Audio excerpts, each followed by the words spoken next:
From Geppetto Studios in New Freedom, Pennsylvania, welcome to the Cosmic Geppetto Podcast, your home for inclusive, positive geek culture, where we talk about movies, comics, music, books, and whatever else we feel like. Please welcome your host. It's an honor to join you today. Brad Mendenhall.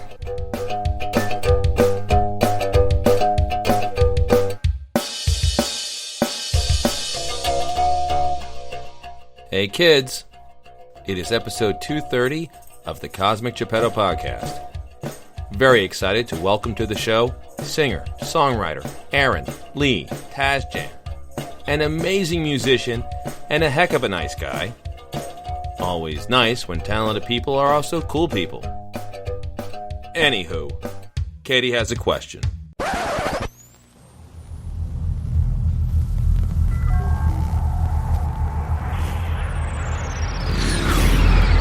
I didn't know if I'd ever make it out of there. Oh, we already knew you would get out of there. What the hell is that? I am the intergalactic navigation system. Where would you like to go? Let's go have some fun. Oh, okay. Well, hold on to your butt.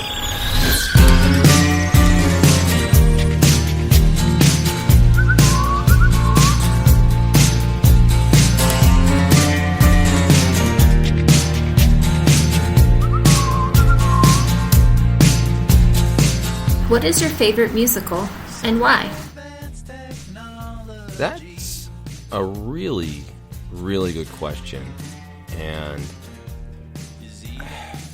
my first instinct is there's two that would come up. Producers, which I saw on Broadway, and was probably the funniest thing I'd ever seen in my entire life. I laughed so hard at that show. And I also think of Spamalot, which was another really funny play. The interesting thing is, I'm almost reluctant to say those are my favorite musicals, because in both cases, it wasn't really the music that made me love these shows so much. Especially with Spamalot. And Spamalot was great, but I can't really think of too many songs from Spamalot that made me laugh. It was more the wacky hijinks that occurred. For me, with Spamalot, you could remove the music and you still have a show that's about as good. Sort of the same with Producers. When I think of it now, obviously the really, really funny showstopper when they do the ridiculous Springtime for Hitler song. That is brilliant. But aside from that, a lot of it was, again, the wacky hijinks, the really funny bits, the jokes. You could pretty much redo the original movie that didn't have a lot of music in it. The Mel Brooks original film, they did the Springtime for Hitler song, and it was very funny and very ridiculous and very shocking. Otherwise, it was a straight comedy, and I think the play could have worked just as well the same way. One musical that I think of as like, oh, this only works as a musical, would be Sound of Music. And Sound of Music is has brilliant music, and I always liked the plot of that, and how, although it was definitely a musical, there was a wonderful grown-up and adult feel to it, and it was sometimes just scary. You really did worry. It's like, are the Von Trapps families going to escape? Of course they are. It's the musical, but there was a little bit of tension there. So I guess that's what I would say. I would say, when it comes to musical, not favorite play, but favorite musical, the combination of plot and performance and music, I would say Sound of Music. On the computer alone, my little avatar, I'll never know who you really are. Digital clouds and guiding stars on the computer of love. I am just honestly thrilled because for the last few months, the song Up All Night has pretty much been running through my head non-stop. And joining us, making his Cosmic Geppetto debut, is the performer of that song from his new album, Tasjan, Aaron Lee Tasjan. Aaron, how you doing? I'm doing great. Thanks so much for having me on. It's an honor to join you today. I've been enjoying your album very much. The whole album's fantastic, but specifically Up All Night, it's one of those songs that when you hear it and it just gets stuck in your head, and it's hard to describe, In a lot of ways, it's a straightforward song. It's a neat little 4-chord song. It has a neat loop to it. It's not like there is this amazing guitar riff or solo or anything like that. It's just a really cool earworm of a song that just gets locked in with very cool lyrics, and the production on it was so great. When you had the rough draft or you had your demo of that, did you know you had something special there? I had to write that song a few times before it became what it ultimately became. So it started out on guitar as a really guitar-driven song, and I did 2 different versions of it with 2 different sets of lyrics like that, and neither one felt exactly right. In the chorus, I was originally saying, staying up all night, it could be good or it could be bad for you. It's going to be all right, or it won't be, one way or the other. And then one day I decided that I was going to play it on the piano for some reason, just try the chorus on the piano. So I sat down at my piano and I started playing it. And when it got to the end of the chorus, I just said, it's going to be all right, or it won't be. Somehow, cutting out that line, I wrote all the verse lyrics like immediately after that. It was just like the whole song came. It was that thing that happens sometimes, where the whole thing just appears in like 10 minutes. That's what happened. Sometimes that's dangerous, actually, because a lot of times when that happens, it is a really great song. But there are some times when that does happen where you're just in a vibe in the moment and you sort of realize later it's not as great as maybe it felt when it came out. So I've learned to sort of not, get too excited too soon. But I could tell my partner Erica immediately commented on how much she liked the song when I had written that final version of it. And so did my co-producer and engineer on the record, Gregory Latimer. When I sent him that version of it, he was like, yeah, man, this is it for sure. Whether or not it was apparent to me, it was apparent to some of my friends. So that felt good enough. Do you have your friends that you go to? Because you can get really in the weeds when you're doing anything creative, where you fall in love with stuff that maybe you shouldn't fall in love as hard as you do. And you have the friends that you can go to. It's like, hey, listen to this. Tell me if it's any good. And you can trust that they're the ones who tell you, like, no, you're not hitting the mark. And when they say something is good, it is. Man, yeah. I mean, there's a songwriter here in East Nashville. Whether he knows it or not, he's been a mentor of mine for a long time. But his name is Todd Snyder. He's kind of, if you don't know who Todd Snyder is, he's a modern day John Prine, Arlo Guthrie, kind of Mark Twain type of songwriter.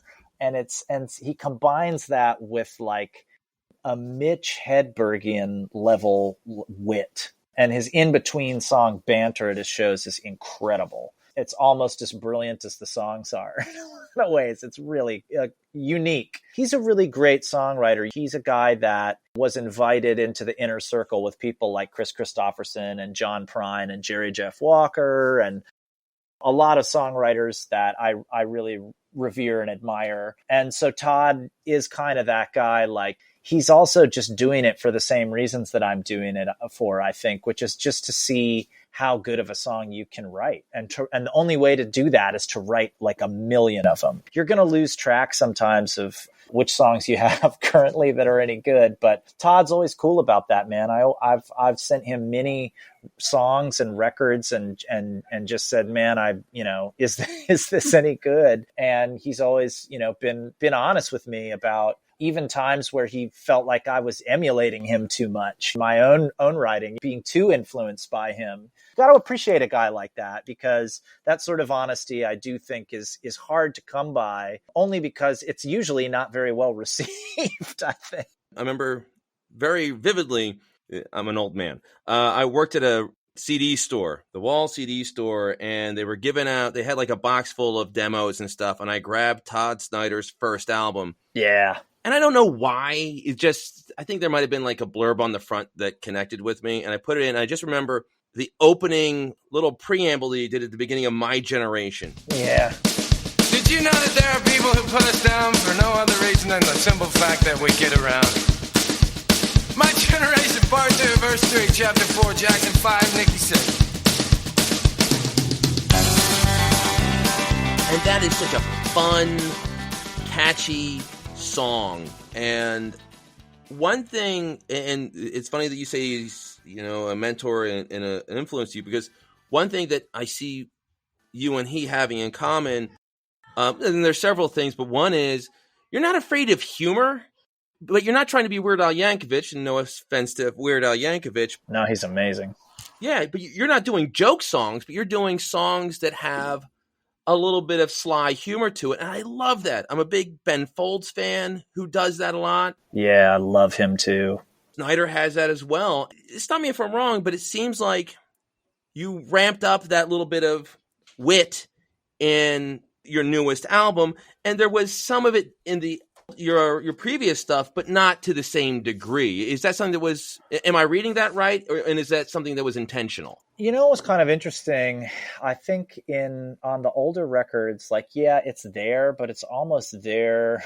It's almost like there's silly songs and then there's serious songs on the older records.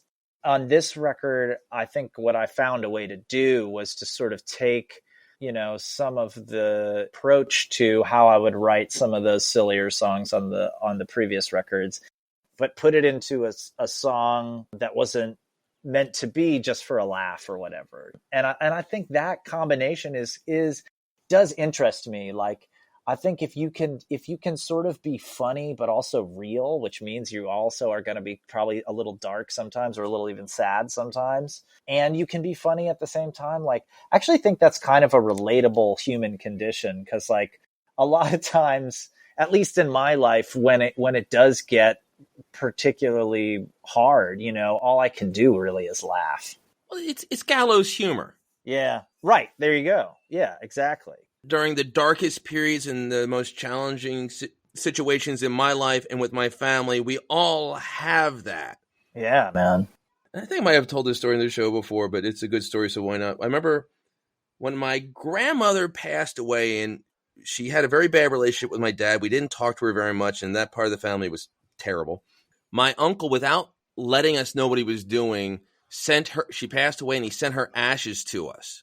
So my other grandmother who lived with us went out, got the mail, come back with this box, opens it up and sees, Nana Mendenhall's ashes in it, and just screams can everyone please come into the living room? We all run in, and there were just this urn staring at us. And it was just this horrifying thing, and said so much about how messed up my family was. And my sister, who has this wonderful dark sense of humor, just said, well, thank God they cremated her first, because the postage would have been murder otherwise.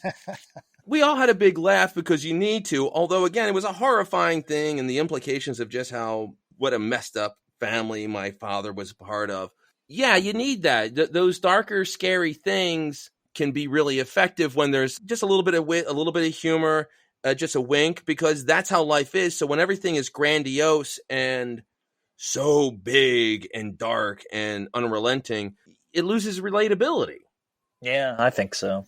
Going back to one thing, when you talk about the chorus, basically cutting off that line at the end, it really reminds me of, I know a lot of writers, and I've done some writing myself, and they'll say, writing's the easy part. What really makes a work great is the editing, knowing what to cut out and trimming the fat. Is that something that you find yourself doing a lot, where you overwrite music and then pare it down, or was that very specific to Up All Night? It's a part of the process sometimes. I mean, every song is different, I suppose, or has some uniqueness about the way that it came to be. But Up All Night was just one. I just thought that chorus was so strong, and I just kept I just couldn't figure out what to say about the rest of it, and how to sort of what I could sort of frame that the picture that chorus was creating in my mind, what I could frame around it to sort of hold it up. And so, yeah, in that case, the editing led to the ability to sort of be able to figure out what that is. And I've had other songs that are like that. There were even a couple other songs on this particular album that I tried a couple of different versions of before I felt like I really got the right one. But I think editing is something that, or at least for me, when I'm writing a song,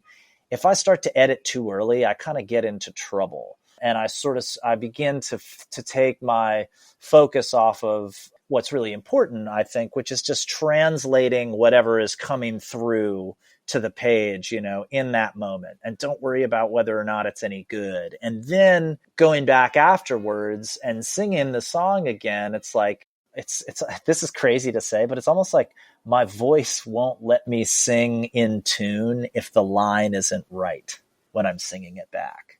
And so if I'm having trouble singing it and vocalizing it in a way that feels like I believe it when I'm hearing it come out of me, I'm just like, this isn't the right line and I need to replace it. So it's funny how even like physically I can feel it, like just by performing the song. And that's why it's like, I don't want to edit too soon too, because sometimes lyrics that look really plain or not particularly like they're not jumping off the page at me, but then when I sing them with the music, suddenly they take on like a whole new power, and like you realize like, oh, this is exactly right.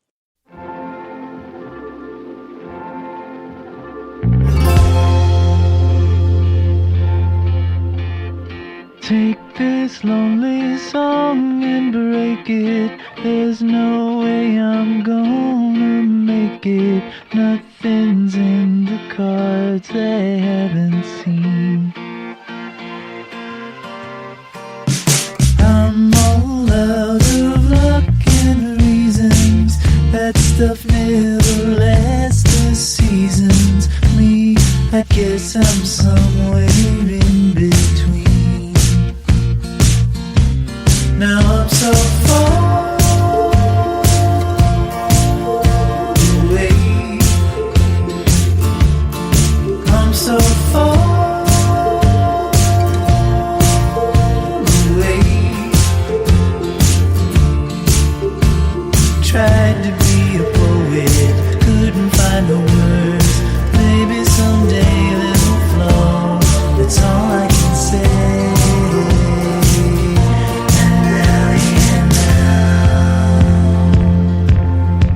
With your new album, Tasjan, it feels very of the time. It's so interesting where you have a timeless quality to your music, where especially the compositions feel like they could show up on a Beatles album or like any great pop or rock album from 30 years ago, but you have very modern lyrics.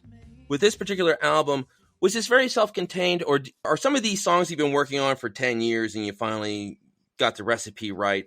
Or did you start, it's like, I'm working on the new album and these are all new, fresh ideas? I've written so many songs through the years, and this is the first record that I didn't pull a single thing from any previous writing periods for. Started writing this record in the summer of 2018. What would happen is we would be out on tour. That particular summer, we were out opening for Social Distortion, and I wrote a couple songs from the album on that tour, actually. Interestingly enough, like Another Lonely Day, which was the first one that I wrote for this record, I wrote on that tour, which makes me laugh when I think now, because Social Distortion is like a punk rock band. And I somehow like composing this super like quiet sort of like bedroom acoustic piece during that tour for some reason. Do you think that may have been just a reaction to that, where you're with a band that's, a punk band, it makes a lot of noise, and just feeling like you need to contrast that by going to your room and playing the guitar and doing something a little subdued or more personal? Yeah, I think there's always like, for me, a lot of what I like about music is creating balance and sort of creating these things that have multiple dimensions to them, but they sort of feel like in harmony with each other. So, if you're going to have a yin, you got to have a yang, So yeah, I suppose in some way, like it was a tough tour for us, because Mike Ness, the singer, loved our songs and our band and our record that we'd made, and was a huge fan. He would even come out on stage every night during our performance and just put his arm around me and try to get the crowd into our music and stuff. Bless his heart, man, like the coolest dude. And I'm a huge Social Distortion fan, but I am not obviously like not a punk rock band. So like their audience a lot of times like wasn't, They were more civil to us, I guess, than they had been to bands on previous tours. I'd heard that like bands had gotten attacked with fire extinguishers and like all sorts of crazy stuff. We didn't get any of that, but it was rough, some nights in that way. So maybe subconsciously, I went back to my room thinking like, I got to write a song that makes it clear that this isn't the only gig I ever get. That's always such a weird balance, trying to find the right opener. I've seen openers that were perfectly talented and doing fine stuff, but it was just so diametrically opposed to what was coming in the main act that the audiences turned on them. But I've also seen opening acts where all they are is watered down versions of what you're going to see. It's like, okay, well, I don't want to see a second rate whoever. I want to see the actual person.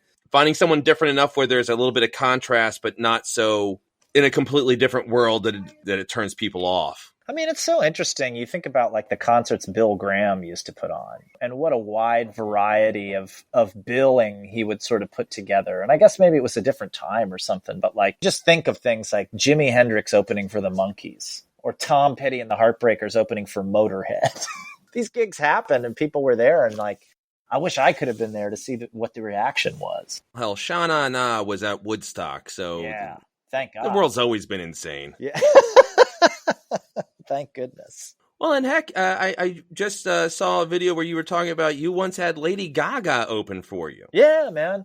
My first band, Semi Precious Weapons, we were like fast rising indie rock and roll band on the New York scene, 2006 and 7 and 8. And we were always looking for openers and having trouble finding openers. And we had talked this guy named B.P. Fallon, who had been the publicist for Led Zeppelin from 72 to 79 and worked at Apple Records back in the day and was T-Rex's publicist and had managed Johnny Thunders and Ian Dury and stuff.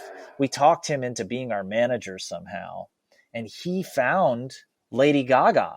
At the time, it was her and her friend. Her name was Lady Starlight, and they were like a duo. So it was Lady Gaga and Lady Starlight. And Lady Starlight would play like the synthesizer and do some drum tracks and some backing vocals.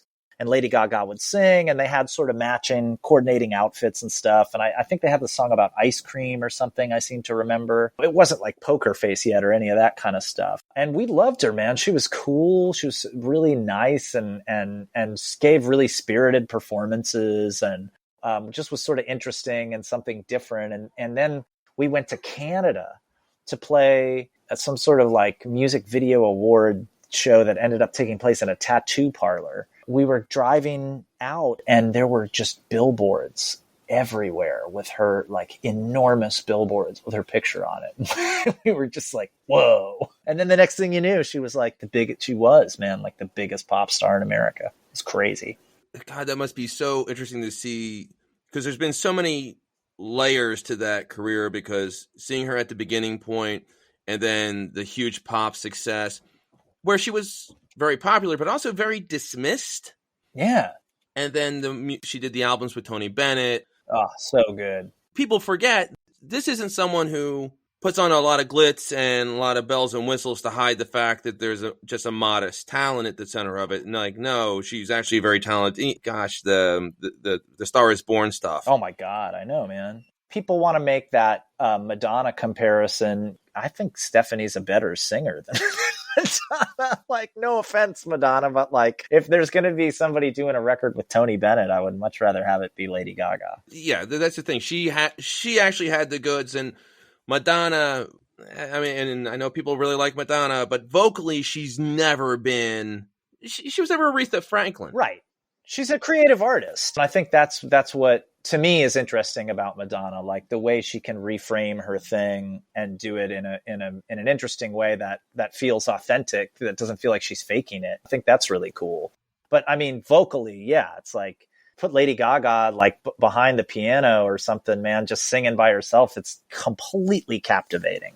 No, that sort of brings me back to something, talking about just sitting behind the piano, and stop me if I'm wrong, all the instruments that we hear on your new album, that's all you. I do play I do play a lot of them, and on some songs I'm playing pretty much everything. I do have some other musicians on the record with me, but yeah, I played a lot of this stuff. I've always been that way, like since I was a kid. When I was, I think, 12 years old, I convinced the local church, the church that we went to hire me to play the church bazaar hayride and host the hayride and like do sing-alongs and stuff like that, which I just sang like Jambalaya and old Hank Williams songs and stuff. And I took the money that they paid me and bought a 4-track cassette machine, and then started buying other instruments, basses, and had a drum set and had all that stuff like set up in my bedroom so I could make my own records, which I did. You know, I would make these whole full-length records, and I would design artwork for them on the computer, and I would print them out. And I never sold them anywhere or anything. Like, I just sort of did it just for me. That's what I really wanted to do, was make a record. Do you ever listen to the stuff that you made then? Man, I wish I knew where. My mom might have some of it, actually. I don't even know where it is, but I do know. You know what's funny? My dad said, he was like, one of the reasons why I feel like your new album, the Tasjan record, sounds so much like you. It reminds me in a lot of ways of the things that you used to play me, that you used to make in your bedroom when you were 12. So I thought that was kind of interesting. Like, somehow I got back to where I started almost, kind of, or something, I guess, according to my dad anyway. Whatever happened to Sunday women? Whatever happened to Sunday women?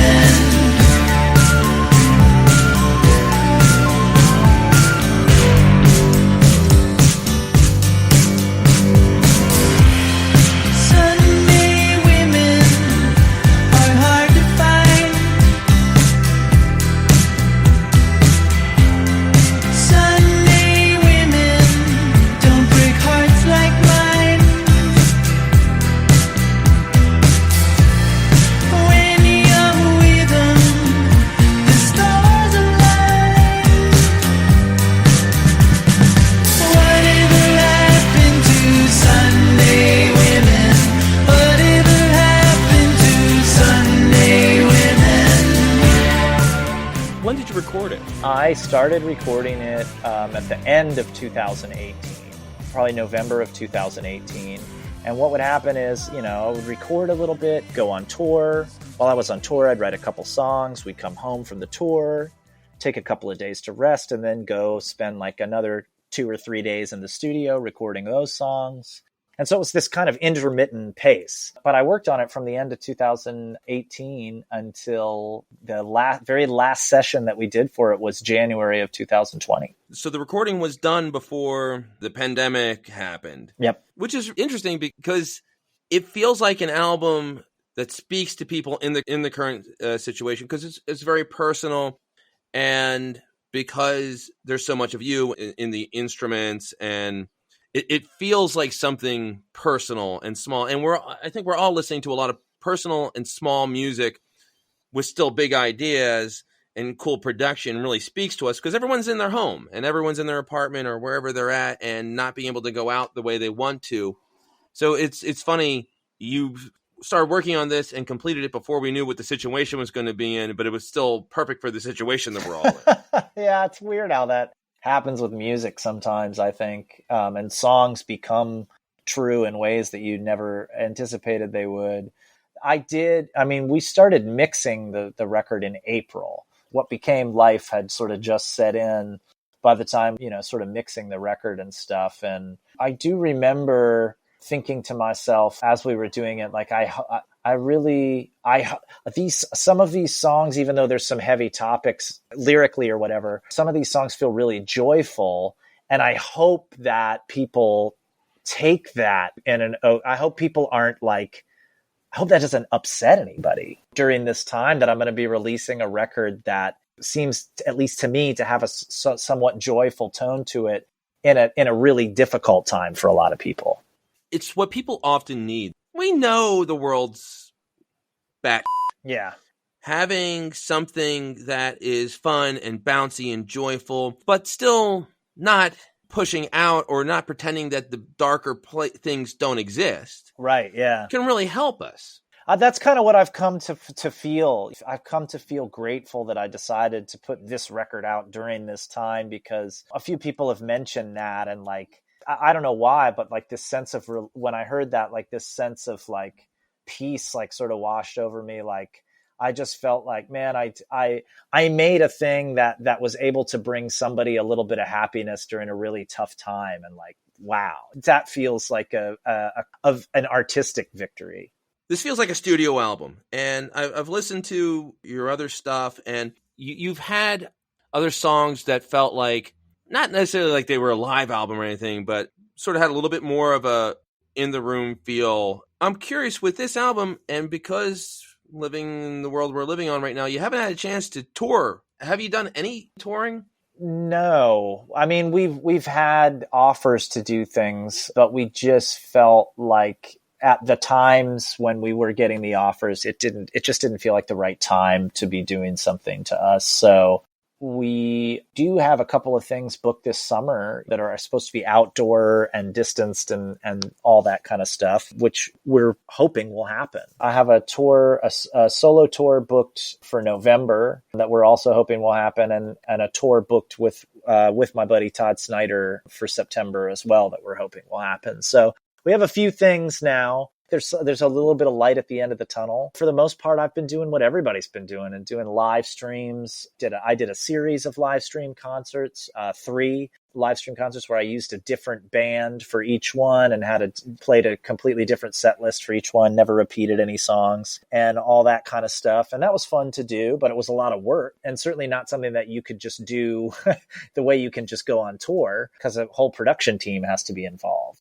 It was a challenge in that way to find a way to reach out to the people who wanted to have a live experience during this time. It's a testament to the power of music, and to the what's really great about creativity is that, given the right set of circumstances, people will find all kinds of ways to do really cool things. And I did see a lot of stuff that I found to be really inspiring. So definitely for me, the times where I was able to tune in, and whether it was the Strictly Bluegrass Festival live stream that they did, that was really, really great, or at one point I got to film a virtual reality concert for the Oculus, which was a trip, because I had to go into a real venue and pretend there was an audience there and interact as though there was an audience in front of me. Because when people watch it in virtual reality, this is going to, sort of be the experience. So you have to pretend they're really there. So it was really interesting, but I'm really looking forward to getting back to a time where we can play shows again. And I'm always curious about this, because when you create music in the studio, it's a whole different mindset.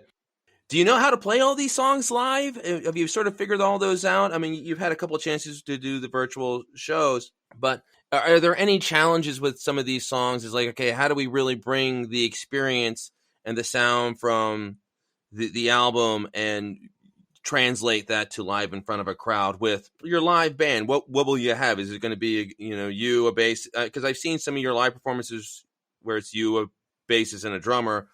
Do you need a bigger sound than that for some of this music? Because it's really rich music. Yeah, I mean, some of the things that we've been doing so far, like for World Cafe Live and stuff like that, some radio performances and things that we've done so far for this material, I've expanded the band to where there's a second guitar player and a keyboard player, in addition to myself and the bass player and the drummer. My goal is to cover as much of the record as possible live, and to really represent that when people hear it. Also to do it in a way where it doesn't sound like somebody just walked up on stage and pressed play on a CD player. To have at least a couple of things, moments, whether they're planned or sort of planned to be improvisational moments, just a couple things that differentiate. But as far as the sounds and all that goes, yeah, we're taking that really seriously. I've bought some new guitar pedals and things like that, and we're really trying to get it right, because I think the record does have a lot of sonic character to it, and I think it's really fun to represent the songs live in the same way. I've noticed it with a lot of your music, and Up All Night being one of the bigger examples where I've seen live performances of you. Quite frankly, if I didn't interview you, I'd be considered a stalker about how much of your stuff I've been checking out. So thank God for the interview, or else this would be weird. You're a hell of a musician. You're a hell of a guitarist, but you don't shred on a lot of your songs. You seem to really know how to know where to pull back on songs and where it wouldn't work. Up All Night wouldn't work if after the second chorus you had a big, loud Joe Satriani shredding. Yngwie Malmsteen would not work on that. True. And you have a neat sort of understated little like keyboard solo, it sounds. Is it hard for you to pull back and you want to show and you want to jam and you want to move all over the fretboard and really knock it out? And is it a challenge, or do you know when you have to pull back? Early on, it was almost like I was I was playing music more like it was a race than a song. I was like trying to show everything that I could do all at once, and it took me a little bit to figure out. Of course, Semi-Precious Weapons was actually a great forum for that kind of playing, because a lot of what was sort of interesting about that band was the sort of full-onness of it, the relentlessness of how much we were going for it. Maybe that influenced me poorly in a way, because I was using that as a musical concept there for a while. But the longer you go on, the more music you listen to, the more you sort of like think about why people clapped so much when you did this, and then, you know, when you did that, there wasn't really any response for it. The more you kind of start to think about this stuff, the more you realize like the space is so important, and the space that you leave can say a lot too. And that's Miles Davis would say things like, well, what can you say with one note though? Because he was leaving room for that emptiness to exist, and like that made what he did so much more dynamic. So for me, it's a lot about knowing that I can do all these different things, and then showing a little different side on each record of another thing that I can do. And on this record, like there's a lot of stuff on the record that I think people would naturally assume are synthesizers or keyboards or whatever, because that's what they sound like, but they're actually guitars. Up All Night is, I believe, the only song with an actual synthesizer on it, on the whole record. And even the solo that you talked about on that song is actually a little guitar solo. And I just purposefully made the guitar sound like keyboards, because I just kind of thought that would be, I don't know, an interesting approach. I'd been checking out a lot of guitar videos that were turning me on by people like St. Vincent and Michael Kiwanuka, who were sort of just making kind of interesting sounds with the guitar, all hybrid sort of sounds where you almost can't tell quite what it is, if it's a guitar or a keyboard or whatever. And I just sort of thought like, yeah, that's kind of an interesting concept, and maybe I'd like to try my own version of that. That's what it became on this record, sort of like making these sort of soft synth sounding analog synth sounding electric guitars. Always been a working man, playing in a rock roll band. I've got a rag like a drag queen dream, coming undone at the seams again. One look, two look, three look, four. Every time I'm at the bathroom door, they've seen Bowie and Bolin and Jagger too, Grace Jones, Joan Jett, and Tu Wong Fu. I got a feminine woe.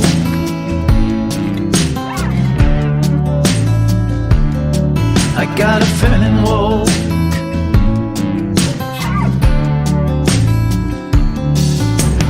I rolled out in New York City. It feels like a very personal album. When you listen to stuff from your other work, it feels a little more universal, and this, it sounds very much like we're getting a little bit of a tour through your mind and your emotions and stuff, and that could just be really good songwriting. But was that intentional? Did this feel like a more lyrically personal album to you? Yeah, what was kind of interesting was I was considering at one point there was about 21 songs that I was considering for the record. What I noticed was this wasn't even from paying particular attention to the lyrics. I was just sort of trying to come at it from a much broader sense of like, of these songs, which ones make me the happiest sort of when they come on. And what was interesting was the ones that passed that sort of litmus test, like they were the ones where I was really singing about me. And I started to realize like, oh, okay, wow, a lot of these things, Feminine Walk, like that was a real thing that happened. I was on vacation with my dad, when I was a kid. I was about 10 years old, maybe 9 or 10. And we were standing on the corner in Wisconsin on summer vacation. And this older skateboard kid, like probably about 16 or 17 years old, walked up to us and said to my dad and pointed at me and said to my dad, "Hey man, like, I'm sorry to bother you. I just got to know, like, is that a boy or a girl?" And I just thought, how did he know? Just walking down the street and probably in some Umbro soccer shorts and a No Fear t-shirt with a Jimmy Connors haircut. It's not like I was the top half of my outfit was a mini skirt, or a bottom half of my outfit was a mini skirt and the top half of my outfit was like it wasn't like those comedians from the 70s where the left side was a dress right. And the right side was a suit and they would switch side to side like they were dancing together. That kind of thing. It's just like that sort of stuck with me. And then I thought, the way that somebody walks, like that can really tell a whole story. Think of the way like Clint Eastwood walks in like a Western movie or something, like it means something. And so that song really, was born out of like this very direct moment. And then the rest of that song is almost like autobiographical, really, in a way. It's personal in a way that I've never been before. And that wasn't an intentional thing until I realized like those songs that I'd written on this record were the ones that were really drawing me in organically. You're going to be touring and doing live and stuff. Have you already given thought to what's next? Because it seems like each of your albums, while it still feels like you, they're all very different. And that's such an impressive line to stay on. Most musicians seem to go in one direction or the other. Either every album, every song just seems like a slightly different version of the same thing that they did before. Or you have the other where, okay, well, this is going to be my rap album. This is going to be my country album. This is going to be my punk rock album. It feels like they don't really love music and they're just trying to grab on to the most popular thing or the next thing. And they're just trying to find a way to grab a new audience. But you do this very well where there's some songs that have like a real country flavor. Some have like a great 80s pop flavor. There's Beatles all over the place. But everything sounds different but still sounds like you. Do you have an idea of where the next direction might be? I'm just kind of always writing. I never really take time off from it. I just kind of do it and try to do at least a little bit of it every single day. But I have actually started even recording some new songs. I've been working on them with two musician friends of mine who play in the band Father John Misty, the bass player from that band, Elijah Thompson, and then the guitarist from that band, David Vandervelde. And what's been cool about our thing so far, there's been songs that I've written and we've recorded just as they are. But then there's also been songs that I've brought in that they've sort of become co-writers on and collaborators on. That's really exciting because I'm a big fan of both of those guys. Eli has produced, Nathaniel Ratliff and Delta Spirit and played in Richard Swift's solo band, the National Sons of Freedom, and was on a few of those seminal Richard Swift solo albums. And David Vandervelde's been a wonderful songwriter in his own right for a long time, recording for Secretly Canadian Records. And he and I were both mentored by the late, great Jay Bennett from Wilco and Titanic Love Affair. So there's a lot of deep musical connections there. And it's really cool to be able to collaborate with people like that are kind of like musical family in a way. So I'm excited to see how the rest of the project develops, certainly. But so far, what's interesting about the songs, like I'm thinking about like what we've done so far and what it has in connection in a lot of different ways. All the songs are sort of weirdly about home, which is kind of interesting for me in particular, because I have never really lived in any single place for a super long period of time. Born in Wilmington, Delaware. When I was 10, my family moved to San Juan Capistrano, California. When I was 13, my family moved to New Albany, Ohio. And then I graduated from high school when I was 18, moved to New Jersey, lived there for 6 months, moved to Boston, went to college there for 6 months, moved back to Columbus for 6 months, moved to New York, and I lived in New York for 9 years, and then moved to Nashville about 7 years ago. So I've sort of been all over the place. And, as a touring musician too, it's like I usually play 150 whatever dates a year. And so it's kind of interesting. Maybe it's just like slowing down or something and finding a new way to relate to the place that I do call home. But a lot of the songs that I've written so far weirdly seem to touch on that sort of concept or theme in one way or another. You talked before about you were in bands. I know you even spent time with the New York Dolls. Yeah. That's just fascinating because I remember the Buster Poindexter phase. Yeah, man. It was just so weird for for a lot of people seeing Buster Poindexter and then finding out, oh, he's the lead singer of the New York Dolls. I was like, how does that happen? And both being brilliant. Yeah. Both sort of identities he had were fantastic. Coming into that group, and that was sort of like one of their reunion periods. Yeah. It was 2009.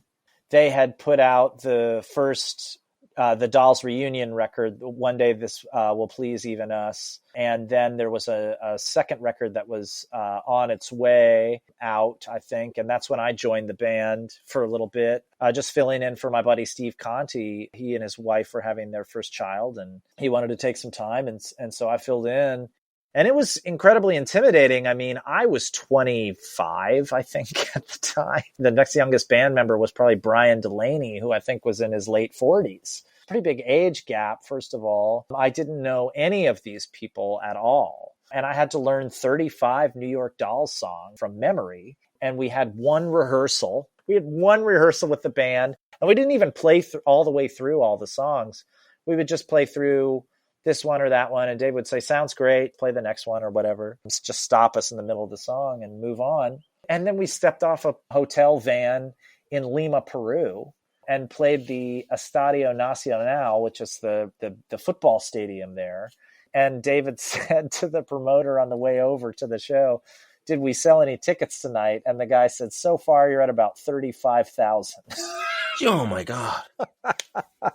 And it was a double header with the B-52s. So it was like we were kind of co-billing with the B-52s, whom I absolutely adore. And it was a wonderful night. But yeah, man, it was like stepping off of a golf cart onto a rocket ship.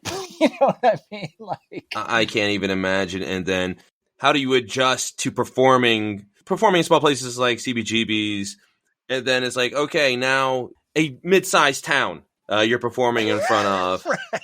Yeah, man, it was a trip because like I'd been to concerts where they had that Jumbotron, but suddenly I was like on the Jumbotron. You know what I mean? Like I looked like a tiny ant to somebody in the back row or whatever. And that was not lost on me at all. I mean, I absolutely relished every moment of that. I loved it. There were places we'd go where there would be screaming fans trying to grab you and they had to have security back them off or whatever, man. It was so cool. Like it was such a great audience in South America. They were so passionate about rock and roll, and loved it and knew the New York Dolls so well and knew the history of the band, and you could engage them in conversation about it in a really cool way. So it was fascinating to learn like how music like that, a lot of people would say historically, well, the New York Dolls were not a commercial success or whatever, but you think about the influence that music had, like that music sure filled that stadium perfect. You know what I mean? Like for something that was supposedly not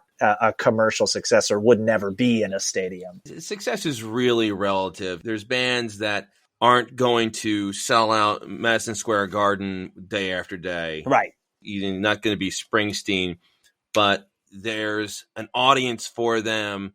having a consistent audience 1 or 2 decades after you broke up and got back together, that's pretty damned impressive. Yes.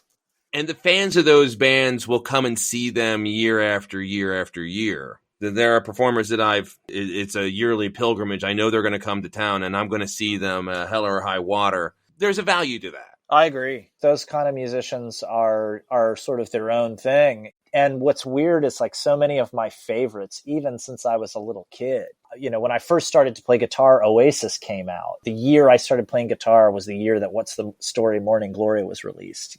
I loved it because I had loved the Beatles, so I naturally gravitated to Oasis for that reason. But as soon as I heard Elliott Smith, then it was like, oh, right, this is actually like it. No disrespect to Oasis, and Elliott Smith obviously is not like will never be as famous or even close to as famous as Oasis became. But to me, he did it in this whole other, like, very personal way that just connected with me so much more deeply. Like, almost if I have a goal to be any kind of artist, it's more of sort of an artist like that maybe isn't necessarily a huge rock star the way that Paul McCartney is or something, but just somebody like that maybe, means something to a smaller group of people, but really means something different than a lot of music might. Well, it's funny that you bring up Elliott Smith, because I actually thought about him a little bit earlier in our conversation where you were talking about being around Social Distortion and these big loud shows and then going back to your room and playing and creating smaller, quieter music. I remember Ben Folds talked about Elliott Smith, where Smith was in a very loud, abusive household growing up. When he started making music, I mean, he would whisper sing half the time. Yeah. And he explained that when you come from an environment where all there is screaming and drama and that's happening, the last thing you want to do is make music where you yell and scream. He wanted to make the opposite of that because there's PSCD related to being in that environment. And thought about that when you're talking about, being in this loud environment and this big music and loud music and then just wanting to sort of pull away from that. And so I was thinking of Elliott Smith, reminded of that when you were talking about that. So it's neat that it all comes back around. Yeah, music's cool like that, man. I love how it all connects sometimes, Tasjan, it's out, it's available. Where should people go to check out your music, find out when the world reopens, where they can see you in tour? Where can people check you out? It's just, my name, AARONLEETASJAN.com, or, at that name on Instagram or on Twitter. Any of those places will have a link to spots where you can listen to the music or check out the videos. Or we just made these fantastic pink sweatshirts that have these floral space planet things on the front of them that are really amazing. So you can pick yourself up one of those. Who doesn't want to wear a pink sweatshirt? I mean, come on. I'm looking at that sweatshirt. That is a kick sweatshirt. Yeah, it's pretty fun. Got all kinds of stuff going on that people can check out and at any of those locations on the internet. Well, we recommend everyone do that. Aaron, this has been fantastic. I hope you've enjoyed this conversation a fraction as much as I have, because it's been great. And I hope you'll come back. Absolutely. Anytime. No, it's been a wonderful chat. And thank you for all the great questions. And it's always fun, when you're doing these, when you get into some places that you haven't been on any of the other ones. And I feel like we got to do that today. So that was fun, man. Thanks so much.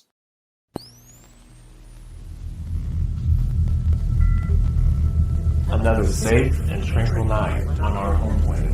Everyone on the planet is at peace on this evening, except for one anxious energy.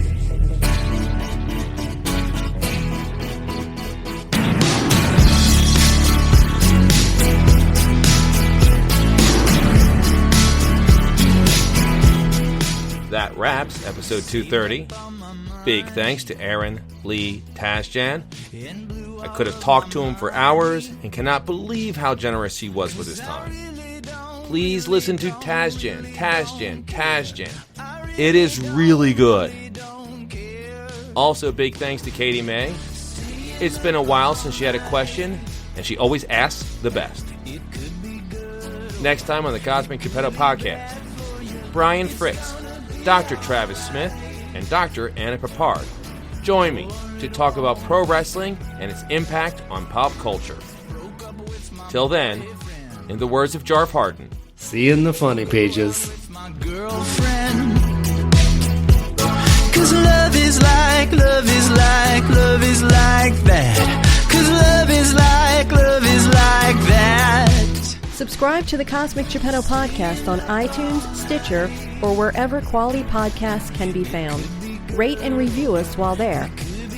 Follow us on Twitter at CosmicGPod, and we will follow you back. Unless you're a jerk. We don't follow jerks. Like us on Facebook at facebook.com/Cosmic Geppetto.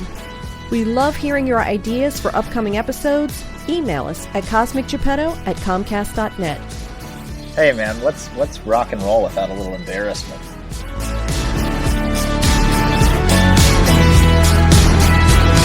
I went to the doctor. She said you might have a problem. But I really can't tell. I really can't tell. Staying up all night. It could be good or it could be bad for you. It's gonna be alright. Staying up all night. Or it won't be. Staying up all night. It could be good or it could be bad for you. It's gonna be alright. Staying up all night. Or it won't be.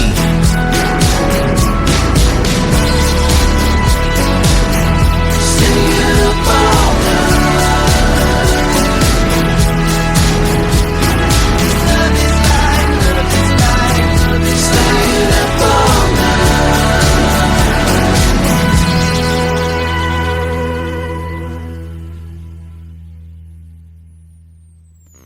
hell, Shauna Na was at Woodstock, so Yeah, thank God. the world's always been insane. Yeah. Thank goodness.